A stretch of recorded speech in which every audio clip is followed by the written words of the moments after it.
클릭해 주셔서 감사합니다. 오늘 하루 좋은 일만 가득하시길 정성을 다해 기원드립니다. 야담TV 이야기 시작하겠습니다.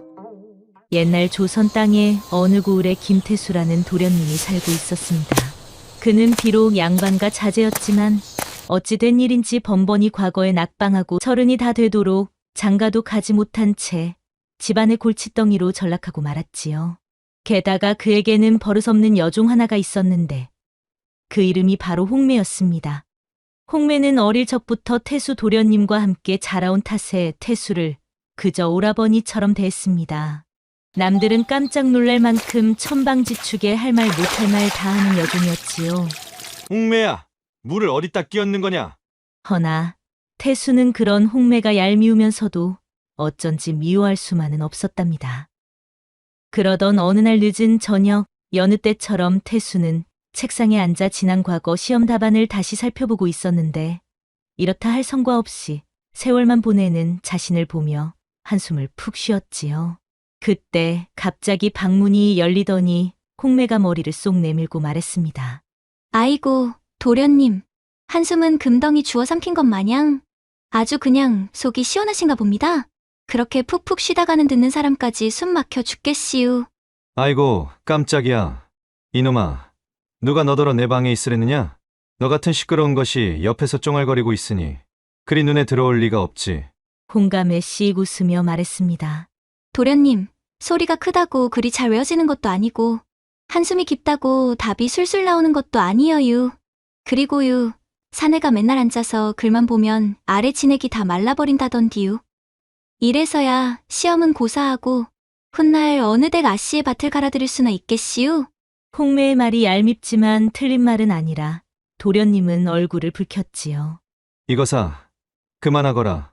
과거 공부는 그렇다 쳐도 밭을 갈아보지도 못하고 호미만 움켜쥐고 있는 내 속을 내가 어찌 안다고 그러느냐. 아이고, 도련님께서 밤마다 헛고생하는 걸 누가 모른다고 그러시우? 차라리 저랑 일찍 자고 일찍 일어나서 장가갈 궁리를 하셔유. 그러다 평생 밤일도 못하고 늙어 죽겠시우. 이 버르장머리 없는 것이 내가 지금 누구한테 꼬리를 치느냐? 나는 양반이요. 너는 그저 여종일 뿐인데. 아이고, 그럼 어쩌시려고요? 제 나이 벌써 18인데 도련님은 30이 이제 코앞이잖아요. 아무리 양반이라고 하나 장가도 못 가보고 겉도 못 해보고 늙어 죽으면 어떡해요. 으이그, 저 입을 그냥 확 꿰매버릴까 보다. 헤, 맘대로 하세요. 꿰매면 도련님 말동무는 누가 해주남유. 그렇게 화내시면 혈기가 아래로 몰려서 밤에 더 괴로우실 텐데요. 이 몹쓸 것이 어디서 그런 말을 배워서 하는 것이냐? 에이, 도련님도 참, 저만 그런 거 모르는 줄 아세요? 마을 처녀들끼리 모이면 그런 이야기가 제일 재미있거든요. 특히 김서방네 마님이 하시는 말씀이 사내가 너무 오래 혼자 있으면 거기가 꽁꽁 얼어붙어서 나중에 써먹을 때 고생한다고 하던데요. 홍매야, 너는 어찌 그런 상스러운 소리만 듣고 다니느냐? 도련님, 정말 궁금한 게 있는데요. 도련님은 지금까지 한 번도 안 해보셨어요? 아니면 혹시 거기가 작아서 부끄러우신 거예요? 태수의 얼굴이 홍당무처럼 빨개졌습니다. 이 버릇없는 것. 누가 작다고 했느냐? 나는 그저. 아, 그럼 크시구나. 그럼 왜 그렇게 숨기려고만 하세요? 저도 이제 18인데 그런 거 궁금하다고요. 근처에 물어볼 곳도 없고 근디 도련님과는 어릴 때부터 홀딱 벗고 물장구 치고 놀면서 다 봤잖아요. 그니께 물어볼 곳이 도련님 뿐이지요. 태수는 홍매의 말에 속이 뒤집히고 황당했지만 딱히 할 말이 없었습니다. 그녀의 말대로 그는 이미 마을에서 장가 못 간 노총각으로 소문이 자자했지요. 그날 이후 한숨만 늘어가던 어느 날 밤 태수는 홀로 방에 앉아 술잔을 기울였습니다. 에라이, 이놈의 과거 시험. 백날 첫날 붙들고 있어봤자 뭐가 달라지겠느냐. 그래, 홍매 저 녀석 말이 맞다. 나는 이제 무엇을 해야 한단 말인가. 그때 문 밖에서 인기척이 들리더니 홍매가 저녁상을 들고 들어온 것이었지요. 아이고, 도련님. 맨날 그렇게 숨어서 술만 꼴짝꼴짝거리시니 맨날 과거 시험에 떨어지시지요. 술 마실 시간에 글이나 한 자 더 보세요. 마님께서도 걱정이 이만저만이 아니십니다.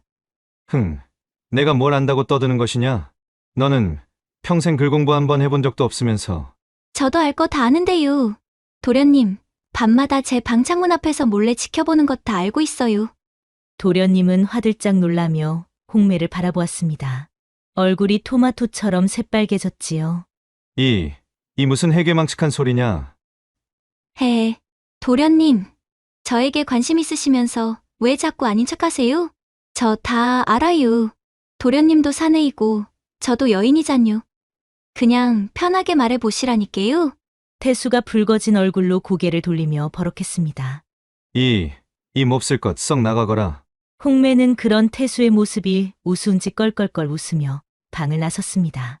하지만 태수는 홍매가 나간 후에도 한동안 멍하니 앉아 있었는데 그는 홍매의 천방지축 행동에 화가 나면서도 왠지 모르게 설레는 자신의 마음에 당황했답니다. 과연 이 둘의 관계는 어떻게 될까요? 홍매의 얄미운 말 덕분이었을까요? 그날 이후 태수는 밤낮으로 과거 준비에 매달렸고 마침내 과거 시험 보러 한양으로 떠나는 날이 다가왔습니다. 태수야, 몸성이 잘 다녀오렴. 그리고 너무 애쓰지 말고 그저 내 할 만큼만 하고 오너라. 알겠느냐? 예, 어머니, 걱정 마시옵소서. 이번에는 꼭 좋은 소식 가져오겠사옵니다. 태수는 굳은 결심을 하고 문을 나섰습니다. 그런데 그때 덩달아 짐을 꾸린 홍매가 쫄래쫄래 따라오는 것이 아니겠습니까? 이놈, 내가 왜 따라오는 것이냐? 나는 과거 시험 보러 가는 길이다. 아이고, 도련님, 한양까지 먼 길인데 누가 이길지 도련님 밥은 누가 차려주고 옷은 누가 빨아주신대요? 이 버르장머리 없는 것이 누가 길치라고? 그리고 내 밥이야 내 알아서 해결할 것이니 너는 당장 집으로 돌아가거라. 싫어요. 제가 길동무 안 해주면 도련님은 한양까지 가다 길에서 굶어 죽을지도 모른다니까요. 마님께서도 저보고 꼭 도련님 모시고 가라고 하셨시오. 도련님, 저랑 같이 가면 외롭지도 않고 좋잖아요? 응? 태수는 홍매의 말에 속이 타들어갔습니다. 평생을 이 녀석이라고 부르던 여종과 단둘이 떠나는 과거 길이라니. 하지만 어머니의 말씀에 꼼짝할 수가 없었지요. 그렇게 두 사람은 투닥거리며 길을 나섰습니다. 한참을 걷다 해가 뉘엿뉘엿 지고 저녁이 되자 태수는 허기를 느꼈습니다. 아, 배가 고프구나. 오늘 저녁은 무얼 먹는담? 도련님, 제가 누누이 말했잖아요. 제가 없었으면 어쩔 뻔했시오? 오늘 저녁은 제가 만난 걸로 해드리겠시오. 홍매는 능숙하게 길가에 불을 피우고 밥을 지었습니다. 태수는 그런 홍매의 모습이 신기하면서도 한편으로는 왠지 모르게 든든하게 느껴졌답니다. 그러다 슬쩍 홍매를 보며 말했습니다. 너 어릴 적부터 우리 어머니께서 널곱게 키워주셨는데 시집갈 나이도 지났는데 혼인할 생각은 없는 것이냐? 시집이라니, 도련님 무슨 소리예요? 저는 도련님이나 잘 모시면서 살 것이오. 근데 도련님은 저에게 관심도 없으시면서 그런 건 왜 물어보셔요? 혹시 홍매가 엉큼한 표정으로 태수에게 바싹 다가가 붙었습니다. 이 녀석 왜 남의 몸에 달라붙는 것이냐? 그러자 홍매가 태수의 귓가에 후입김을 불더니 귀에 대고 속삭이는 것이 아니겠습니까? 밤이 무서워서 그러지요. 산의 냄새라도 맡아야 마음이 진정될 거 아니요? 도련님, 혹시 제가 너무 가까이 붙어 있으면 아래쪽이 불편하실까봐 걱정되세요? 뭐라고? 에이, 모르는 척하지 마세요. 아까부터 도련님 바지 앞쪽이 자꾸 볼록해지는 거 제가 다 보고 있었거든요. 그러게 왜 귀에다 바람을 부느냐? 아이고, 그럼 제가 좀 떨어져 있을까요?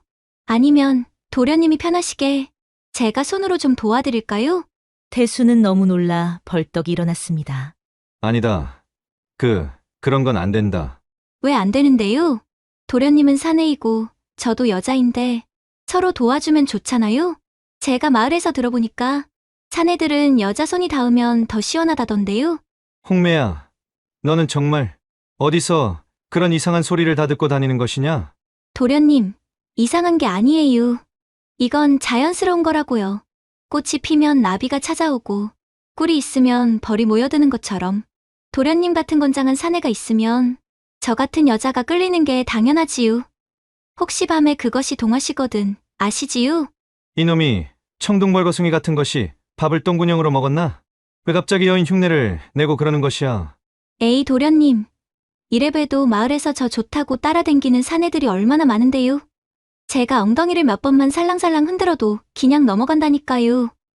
그때 홍매의 이야기를 듣고 있던 태수의 시선이 자신도 모르게 홍매의 엉덩이로 향하자 아래가 이상하게 요동치고 있었는데 홍매가 그것을 슬쩍 보더니 말했지요. 도련님, 오늘 밤 제가 도련님 것을 공중부양시킨다 해도 절대 정신을 잃으시면 안 돼요. 대감님도, 마님도 안 계시고 오늘이 딱 기회라니까요. 홍매가 태수의 품에 스며들자 태수는 얼굴이 시뻘개져서 아무 말도 하지 못하고 둘은 그렇게 야릇한 밤을 지냈지요. 한편 홍매의 야릇한 도발에 잠을 설친 태수는 홍매를 깨워 아침 일찍 길을 떠났습니다. 그런데 한참을 걷던 중 길가에 쓰러져 있는 사내를 발견했지요. 아니, 저것은 무엇이냐? 사람이 쓰러져 있는 듯한데. 도련님, 괜히 이상한 일에 휘말리지 마세요. 그냥 가던 길이나 갑시다. 홍매는 태수를 말렸지만 태수는 사내의 행색이 너무나 위태해 보여 차마 그냥 지나칠 수 없었습니다. 홍매야, 저 사내를 도와줘야 할 것 같다. 에이, 못 살아. 아무튼 오지랖이 태평양이라니까. 알았시유. 홍매는 투덜거리면서도 태수를 도와 사내를 부축했습니다. 그런데 사내의 몸에서 이상한 것이 떨어져 나왔지요. 붉은 비단에 쌓인 종이 조각이었습니다. 태수가 그것을 펼쳐보려 하는 순간 사내가 눈을 번쩍 떴습니다. 그의 눈빛은 마치 굶주린 짐승 같았지요. 당신들은 대체 누구시오?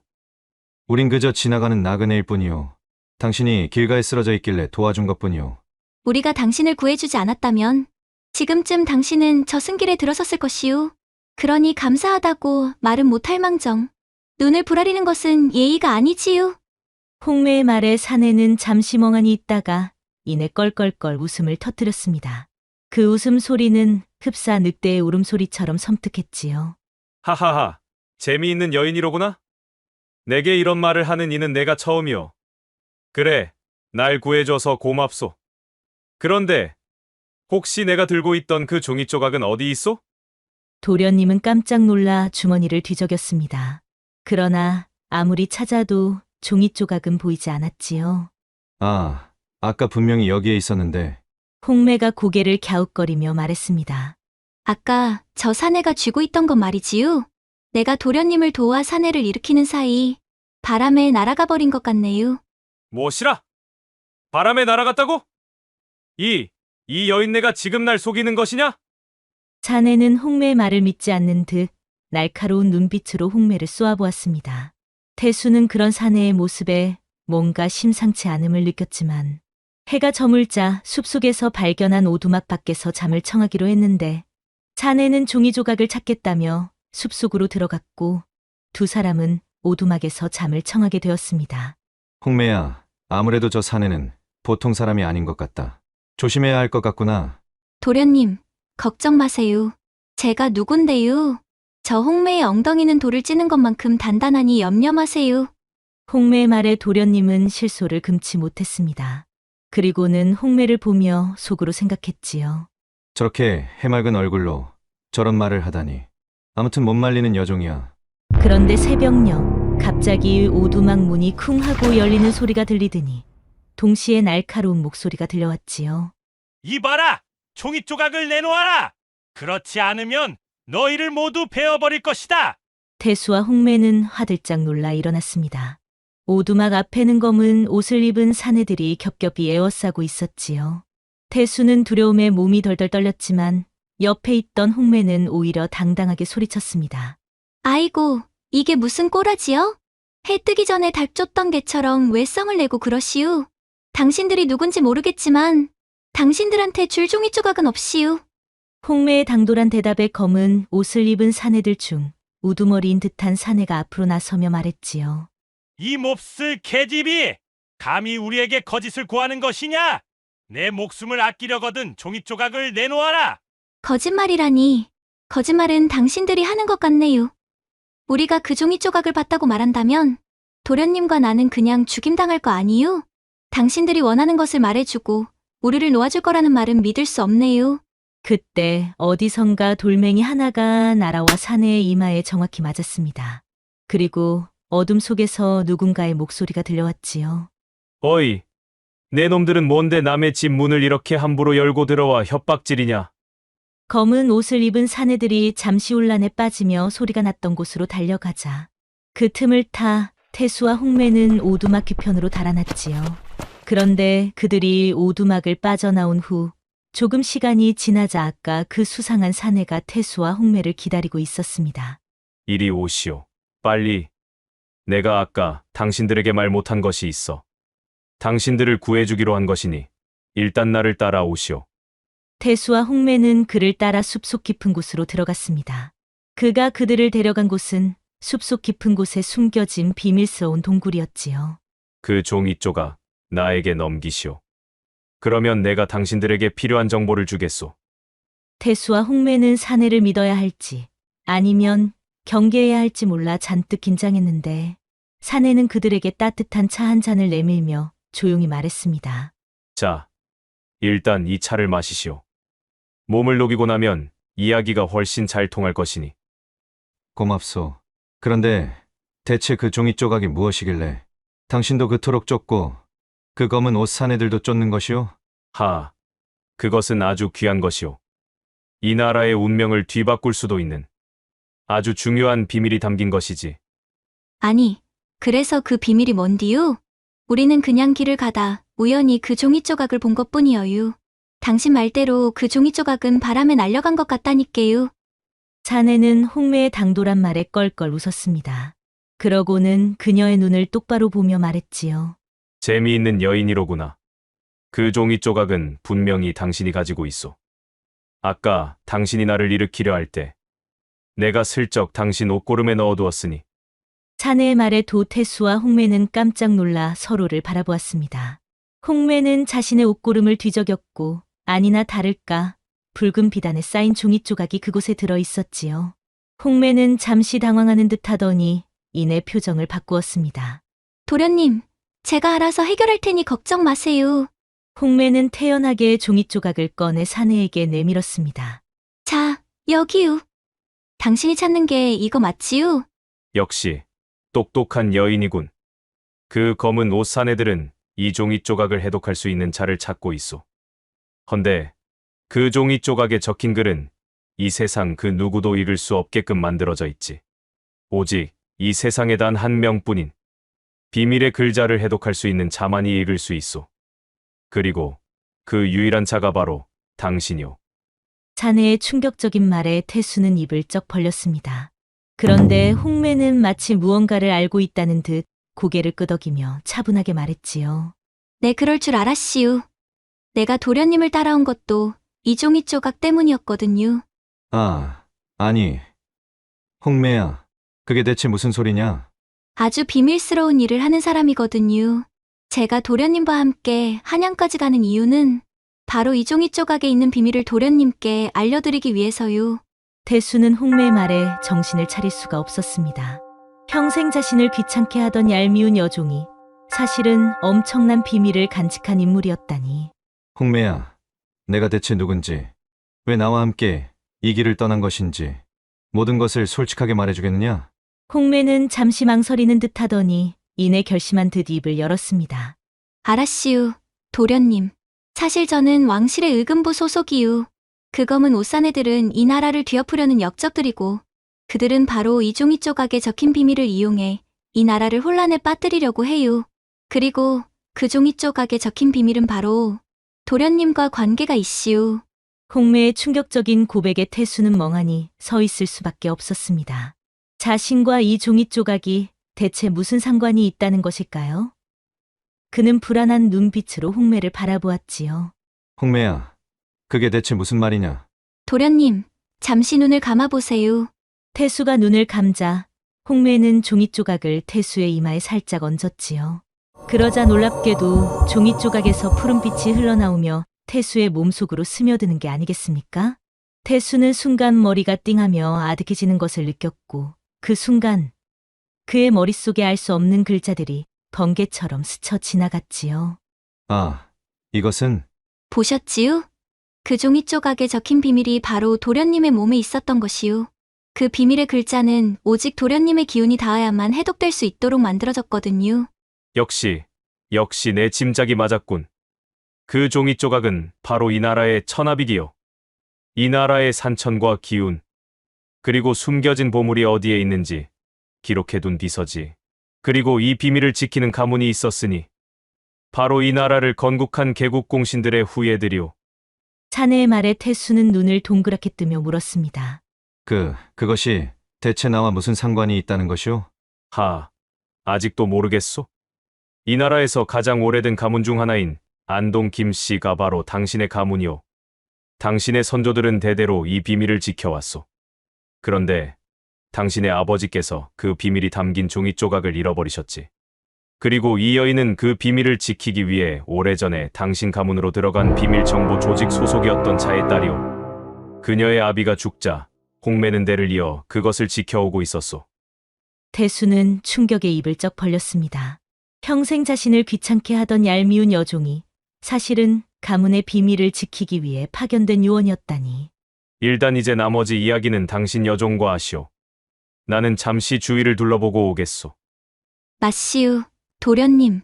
그리고 제가 도련님과 함께 한양까지 가는 이유는 바로 이 종이 조각에 있는 비밀을 도련님께 알려드리기 위해서였지요. 홍매야, 나는 어릴 적부터 아버지께 쓸모없는 놈이라는 소리를 듣고 자랐다. 번번이 과거에 낙방하고 학문에도 재능이 없었으니, 그런데 이제 와서 나에게 이렇게 거대한 비밀이 숨겨져 있다니. 홍매야, 너는 모를 것이다. 내가 왜 이토록 나약한 사람이 되었는지 말이야. 태수의 눈가에 깊은 슬픔이 어렸습니다. 어릴 적 나는 아버지께서 자랑스러워하시는 아들이 되고 싶었다. 하지만 첫 번째, 과거에서 낙방했을 때 아버지께서는 나를 보시며 이렇게 말씀하셨지. 태수의 목소리가 떨렸습니다. 너는 김씨 가문의 수치다. 그 후로도 몇 번 더 과거에 응시했지만 번번이 낙방했고 아버지의 실망스러운 눈빛은 날이 갈수록 차가워졌지. 마을 사람들도 나를 보며 수군거렸고, 그래서 나는 점점 더 위축되었고 아무것도 할 수 없는 무능한 사람이 되어버렸다. 홍매야, 너만이 나를 도련님이라고 불러주었어. 진심으로 날 걱정해주는 사람은 너뿐이었단다. 홍매가 태수의 손을 꼭 잡았습니다. 아이고, 도련님. 저는 그런 줄도 모르고 맨날 도련님을 놀렸네요. 나는 이 모든 것을 감당할 수 있을지 모르겠다. 태수의 눈가에 눈물이 맺혔습니다. 홍매는 그런 태수의 모습이 안쓰러웠지요. 아이고, 도련님. 무슨 그런 약한 소리를 하세요. 양반은 밥을 먹을 때 숟가락만 들 줄 알면 된다고 했잖요. 지금 그게 무슨 소리냐? 제 말은 도련님께서 힘든 일이 있으면 제가 다 알아서 해결할 것이니 도련님은 그저 제 옆에서 밥만 드시라는 소리여유. 제가 비밀정보 조직에 속해 있지만 저희 마음속에는 언제나 도련님이 첫 자리라고요. 제가 도련님의 든든한 방패가 되어 드릴 테니 걱정 마세요. 홍매야, 너는 정말 대단한 여인이구나. 이제까지 나를 무시하던 모든 사람들, 너만 못할 것 같다. 에이, 도련님. 저는 그냥 도련님을 좋아해서 한 일이에요. 도련님이 다른 사람들한테 무시당하는 걸 보면 제 속이 다 뒤집어져서 견딜 수가 없었거든요. 그런데 홍매야, 나는 아직도 믿어지지 않는다. 너 같은 훌륭한 여인이 나 같은 보잘것없는 놈을. 도련님, 그런 말씀 마세요. 저한테는 도련님이 세상에서 제일 소중한 사람이에요. 도련님의 착한 마음, 따뜻한 성품, 그리고 밤에 제 생각하시면서 혼자 끙끙거리시는 모습까지 다 사랑스럽다고요. 태수가 깜짝 놀라며 물었습니다. 너 그것까지 알고 있었느냐? 당연하지요. 도련님 방에서 나는 소리가 얼마나 큰지 아세요? 홍매야, 홍매야 하시면서 혼자 끙끙대시는 소리가 담 너머로 다 들려요. 이런. 부끄러워할 것 없어요. 저도 도련님 생각하면서 똑같이 했거든요. 그리고 밤에 잠 못 이루시더라도 제가 옆에서 뜨끈한 아랫목이 되어 드릴게요. 그래, 너 같은 여종이 있으니 내가 든든하구나. 하지만 앞으로는 이런 위험한 일에 나서지 말거라. 내게 무슨 일이라도 생기면 나는 태수의 진심 어린 말에 홍매는 아무 말 없이 바라보았답니다. 그들의 눈빛이 교차하며 서로에 대한 끈끈한 정이 피어나고 있었지요. 그런데 잠시 뒤 그들이 동굴을 빠져나오자 수상한 사내는 검은 옷 사내들과 치열한 싸움을 벌이고 있었는데 태수의 눈빛은 더 이상 나약한 도련님이 아니었습니다. 자신의 가문을 지키고 사랑하는 여인을 지켜주기 위해 이제 진정한 사내가 되어가고 있었지요. 그런데 태수가 용기를 내어 싸움에 뛰어들려는 순간 수상한 사내가 태수를 향해 소리쳤습니다. 이보시오. 당신들은 그저 달아나시오. 하지만 태수는 달아나지 않았습니다. 몸이 덜덜 떨렸지만 용기를 내고 있었지요. 홍매야, 조금 무섭구나. 지금까지 싸워본 적이 한 번도 없는데. 그때 홍매가 태수의 떨리는 손을 잡았습니다. 도련님, 저를 믿으세요. 도련님 안에는 분명히 용기가 있어요. 저를 지키고 싶다는 마음만 있으면 돼요. 태수는 홍매의 말을 듣고 깊게 숨을 들이쉬었습니다. 그래, 홍매야, 너를 지키겠다. 비록 떨리지만 도망치지는 않겠어. 태수의 말에 홍매는 활짝 웃었습니다. 아이고, 도련님. 진작 그럴 것이지. 도련님, 잘 보셔요. 제가 얼마나 잘 싸우는지. 제가 이 물건을 꺼내들면 끝이라니까요. 홍매는 허리춤에 감춰두었던 영롱하게 빛나는 작은 비수를 꺼내 들었고 마치 춤을 추듯 그들의 허점을 파고들었습니다. 그리고 자신의 허벅지에 묶어두었던 밧줄을 풀어내 태수의 발에 묶어놓았지요. 이 요망한 것! 지금 뭐 하는 짓이냐? 홍매의 기지에 사내들은 서로 발이 묶여 넘어졌고 태수는 그 틈을 놓치지 않았습니다. 그는 사내들의 옆구리를 발로 걷어차고 주워 든 검으로 그들을 제압했지요. 그리고 잠시 후 수상한 사내가 달려와 그들을 단숨에 제압했습니다. 홍매 소저. 역시 소문대로요. 어린 여인의 몸으로 이렇게 잘 싸우는 사람은 여태 본 적이 없소. 별 말씀을요. 그럼 어서 한양으로 갑시다. 나는 마저 마무리를 하고 곧 따라가겠소. 그렇게 며칠 후 태수와 홍매는 마침내 한양에 도착했습니다. 그들은 이제 더 이상 과거 시험을 보러 온 도련님과 그의 여종이 아니었습니다. 서로의 마음을 확인하고 거대한 운명을 함께 짊어진 동반자였지요. 홍매야, 우리가 드디어 한양에 도착했구나. 이게 꿈은 아니겠지? 아이고, 도련님. 이게 어찌 꿈이겠시우. 제가 도련님을 잘 지켜서 그런 것이지요. 홍매의 얄미운 말에 태수는 웃음을 터뜨렸습니다. 그때였습니다. 그들 앞에 그 사내가 나타났는데 그는 태수와 홍매를 보며 환한 미소를 지었지요. 자, 이제 그 종이 조각을 내게 넘겨주시오. 당신들은 임무를 완수했소. 태수는 홍매의 손을 잡고 종이 조각을 사내에게 건넸습니다. 사내는 종이 조각을 받아들고 그들을 향해 깊이 고개를 숙였지요. 고맙소. 당신들 덕분에 이 나라의 운명이 바뀌었소.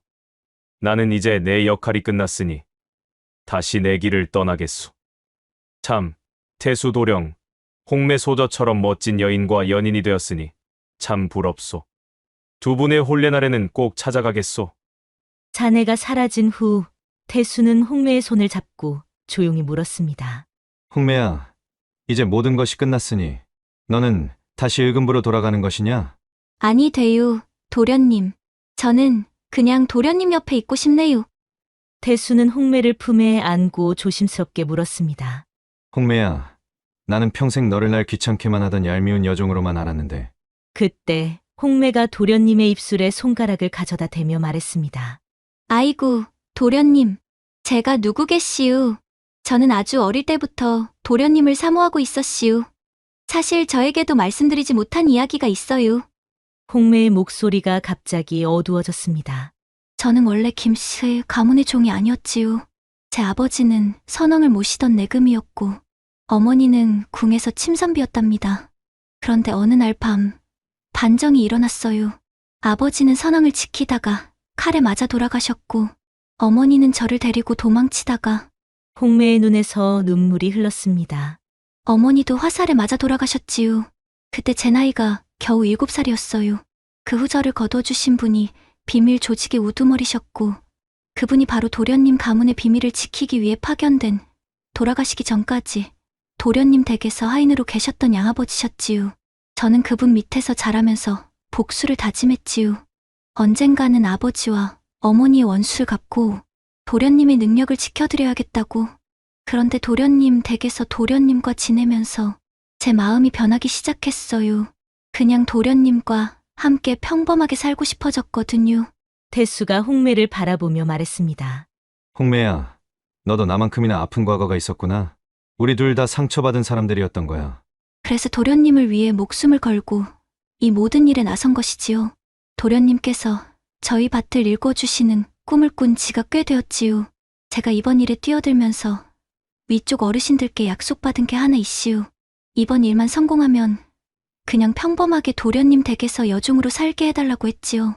홍매야, 나는 평생 너를 구박만 했는데 그런 내가 나를 이토록 생각하고 있을 줄을 몰랐다. 태수와 홍매는 서로를 마주보며 눈물을 흘렸습니다. 그들은 마침내 서로의 진심을 확인하고 깊은 사랑을 나누었지요. 그 후 그들은 한양 근처의 작은 마을에 자리를 잡고 소박하지만 행복한 가정을 꾸렸습니다. 홍매는 더 이상 비밀스러운 유언이 아닌 태수만을 위한 따뜻한 아내가 되었습니다. 그렇게 그들은 이 나라의 비밀을 지켜내고 행복한 가정을 꾸렸습니다. 그리고 그들의 이야기는 후대에 길이길이 전해졌답니다. 파천왕이라고 했지요. 평생 나약하고 볼품없던 도련님이 오직 한 여인을 지키겠다는 마음 하나로 자신의 한계를 깨고 강인한 사내로 거듭났으니 이보다 더 파천왕 같은 일이 또 어디 있겠습니까? 혹시 시청자 여러분께도 이런 드라마틱한 변화를 가져온 인연이 있었나요? 오늘도 야담TV를 시청해주셔서 감사합니다. 앞으로도 이런 따뜻한 이야기로 여러분을 찾아뵙도록 하겠습니다. 구독과 좋아요, 알림은 새로운 이야기를 만드는 큰 힘이 된답니다. 그리고 뒤에 뜨는 다음 이야기도 놓치지 마세요. 여러분의 하루가 행복하시길 정성을 다해 기원합니다.